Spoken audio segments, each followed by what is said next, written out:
Ikiganiro cyacu kigiye kwibanda ku gisata cyo kubyina, navuga ko ari igisata kitajya kirebwaho n'abantu benshi, abantu benshi badakunda kubyitaho ariko mu by'ukuri nacyo ni igisata kigaragaza ko muzika nyarwanda iri kugenda izamuka ndetse ikanatera imbere ku rwego rumwe cyangwa se urundi. Tugiye kwibanda ku cyitwa Moriox Kid, ni abana bishyize hamwe bagashinga itsinda ryo kubyina, dore ko ari abana b'abanyempano. Ibintu byo kubyina ntabwo ari ibintu bashakisha kabisa, ni ibintu bifitemo mu maraso, ndetse bamaze kwishyira hamwe bakagenda babona abaterankunga bagiye batandukanye hirya no hino, bigaragara ko bishimiye impano yabo, ndetse bagahitamo kubatera inkunga mu buryo bugiye butandukanye kugira ngo bazajye babona udufaranga two kwishyura ishuri, kugira ngo bazajye babona n'ibikoresho nkenerwa mu buzima by'ibanze. Nk'uko bigenda bigaragara ni abana baturuka mu miryango itifashije, aho bigaragara yuko rwose ibijyanye n'imibereho, murabibuka mbere bakiza wabonaga ko ari abana bigaragara ko ubuzima kabisa bugoye. Ubundi ni abana bigaragara ko batitabwaho cyane na audience, bitewe n'uko hari irindi tsinda basa nkaho bahanganye kandi ryo bigaragara ko rifite ubushobozi budasanzwe. Ngira murabizi neza ko Shiri Silver Foundation ni itsinda navuga ngo rigaragara yuko rifite support ihambaye, kandi itsinda ryitabwaho cyane cyane n'abantu benshi bagiye batandukanye. Ariko iyi Moriox Kid bikaba bigaragara ko ari itsinda ryipapa ndetse rikanimama, nubwo bagiye bafite abaterankunga, ariko ntabwo navuga ngo ni abaterankunga nyine bahoraho, ariko mu by'ukuri ni abana navuga ngo bakora uko bashoboye kugira ngo bagire nabo urundi rwego bageraho rudasanzwe. Mu minsi iri imbere rero, mu minsi iri imbere uzaba ubona n'ibindi bikorwa bidasanzwe bazagenda bakora bigiye bidasanzwe, nk'uko bitezweho ibintu by'ibitangaza bidasanzwe, bitewe n'uko bagenda bagaragara mu buryo butangaje umunsi ku wundi, uko bwije uko bukeye.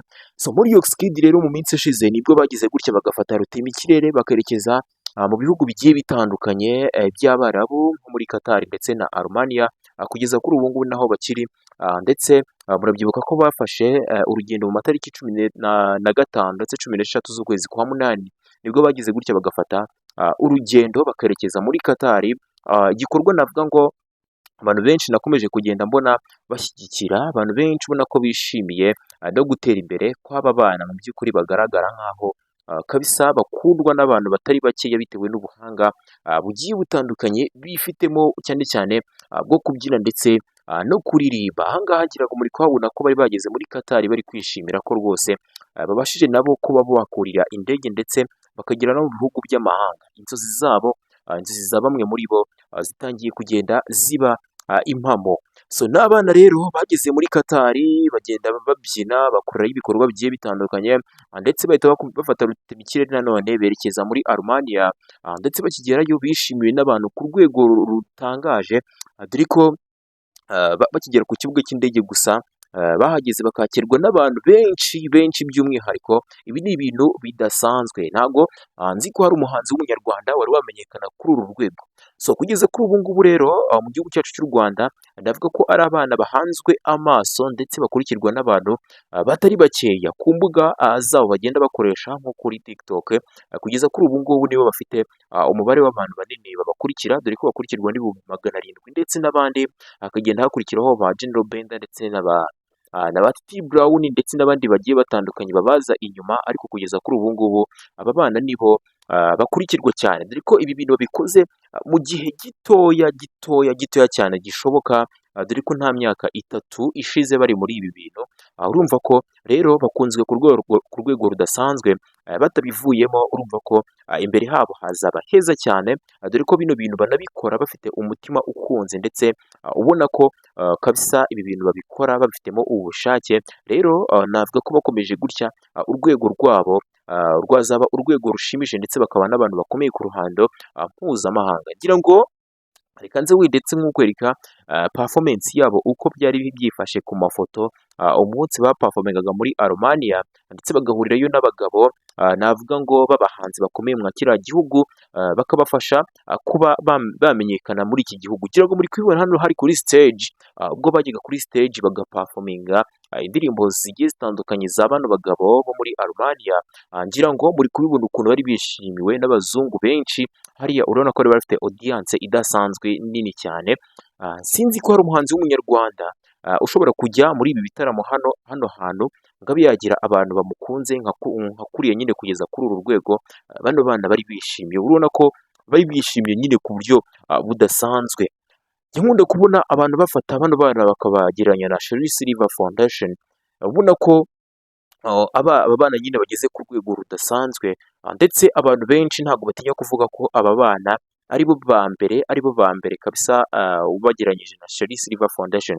So niba ushaka kumenya buryo ki bano bana bakunzwe ndetse n'uburyo ki batanga contribution irenze cyane muri muzika nyarwanda, ushobora kugira gutya ukabaza uwitwa Kiriku Akiri. Ni umuhanzi wo mu gihugu cy'u Burundi. Kugeza kuri ubu ngubu ari kwishimira intsinzi indirimbo ye imaze kugeraho, dore ko kugeza kuri ubu ngubu iyi ndirimbo ariyo ya mbere mu gihugu cy'u Burundi irebwe byihuse cyane, ikagira views nyinshi cyane mu gihe gitoya, dore ko kugeza kuri ubu ngubu yakwije miliyoni irenga, ndetse ikaba igikomeje kugenda irebwa, byose bigizwemo uruhare n'aba bana. Ngira ngo ku bantu bagiye bababona cyane cyangwa se ku bantu bakurikirana ku mbuga zigiye zitandukanye zabo, babonye indirimbo ya Kiriku Akiri barimo kuyiperforminga igihe bari barimo mu modoka bishimira urwego nyine bamaze kugeraho, ndetse ibyo bintu byatumye iyi ndirimbo ya Kiriku igenda igakundwa ndetse ikigarurirwa n'imitima ya bamwe mu gihugu cy'u Burundi ndetse hano mu Rwanda bagerageza kumva ibintu baba baririmba. Ndetse